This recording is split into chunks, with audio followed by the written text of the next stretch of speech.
Jen, welcome to Heart with Saima. I'm so happy Hello. to have you here. I am thrilled to be here. You, Saima, are such a beautiful being of light, Thank and you. I'm so grateful that we connected. And I'm looking forward to what's going to come of our relationship moving forward, because you truly, truly are a beautiful light in this world. Thank you. Thank you. Jen, I feel No running away. I believe in you're right there. You have no choice but to build bonds and to heal with others who are around you, your family members. And I can't speak for anyone else, but speaking for myself, this is, my kids tell me that, Mom, you just tend to not face, you tend to just maybe avoid or run away from certain things. And I think that's what COVID has also done, is just made me just stay put and take a deep breath and just try to find those solutions. It slowed things down. It slowed us down. It stopped us in our tracks, and it slowed us down. And I mean, that's very, very symbolic of what happened to me at 29 years old when I became sick overnight and was diagnosed with MS. I was running. I was go, do, and part of that was an avoidance behavior. And I got stopped in my tracks, and I got slowed down. And it was an opportunity, just like this has been an opportunity, if we're open to choosing it all to be an about opportunity. perception, because life is hit hard, right? Yeah, absolutely. Absolutely. And we can change any experience we're having in any given moment. We can change with the shift of our perception. We have so much power in our perception, right? So if we're not feeling what's going on, it doesn't feel good, like we're not happy about it, let's go to our perception. Just change your perception of it. You're changing your perception changes everything. How do you change your perception, Jen? How? I think it takes with MS, and which would you tell the people who are watching what MS is and how it impacted your life? I mean, I can sit here and tell I have a whole different take on it. But it's what they call an autoimmune disease, where the immune system attacks the body, and it specifically attacks the central nervous system, which is your brain and your spine. And it wreaks havoc and causes serious disabilities. And so for me, I lived a good almost 7 years sick, disabled, and homebound about 80% of the time, 75-80% of the time. And I was existing in a body that didn't work anymore. It was failing very quickly. And so again, this goes back to conditioning. I did it the medical Western medicine way for almost 7 years.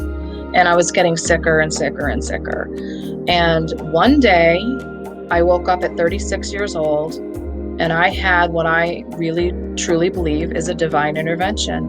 And I call this divine intervention the power of decision. This was my first experience with energy. I felt something move into me, inside of me, and shift something in me that said, I'm not going to live sick anymore. I'm going to get well. I had no clue how I was going to do it. It was like this new truth just moved, planted inside of me, sprouted, bloomed, and it was there. And so I made the decision that day that I was not going to live sick anymore. And then the universe guided me from there. I didn't know what I was doing. The internet didn't exist the way that it does today. I couldn't find one book in the library. Let me rephrase that. How do you pinpoint if there's something wrong in the energy that needs to be either eradicated or it needs to be restructured, or you need to get rid of it because it's messing with your balance within you? It's all about tuning into how, and like you say, eradicate. Like energy cannot be eradicated. We cannot hammer it down. We cannot We can't kill it. Energy doesn't die. That's my experience and my belief. Energy does not die. We cannot kill it. We cannot eradicate it. The only thing that we can do is transmute it. It has the power to transmute, which ultimately means change, right? It changes. And one example is death. People transitioning. Their spirit is energy. It doesn't die. I'm The body going to dies. give the screen over to you and give you a minute to just the pressure. Yes, it's your pitch, what you do, where people can find you, what you would like my guest to do for you. Oh my goodness. Hello. Oh my gosh. Yeah. So Jen Russman, you can find me on LinkedIn or Facebook as Jen Russman with the purple hair. I also have a website called powerfulcreatorwithjen.com. My email is powertohealwithjen@gmail.com. And I also have an amazing community called the Laughter Connection TLC for women's humor, healing, and empowerment. So all women are invited to my private group. It's fabulous. And laughter is such a healing. Jen, thank you. It was an honor having you on my show.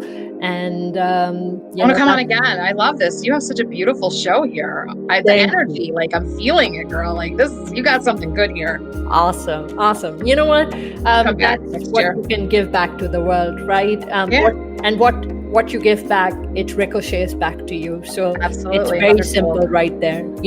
Good people, good things, and leave your mark in this world. Yeah, and please know that I will be setting some time aside to channel energy healing to your friend's daughter. Thank you. Please. And I don't say that lightly. I mean it when I say that. So and I've been asking everyone, and I don't usually do this, but she's a 22-year-old, and I think she has her whole life ahead of her. I know. Well, I'll do my little part and channel some energy healing her way tonight. Thank you for being here, Jen. And on that note, once again, thank you so much for carving out the time to hear what was shared on today's podcast. If this inspired you to take the next step in your journey, then I want to invite you to join my email list by emailing vip@saimadhillon.com. And of course, if you know this podcast episode will help someone else, then help me change lives. Just take 30 seconds to simply share the link to this podcast in a text or post it on social media. I will be so grateful. Until next time, thank you for being here, and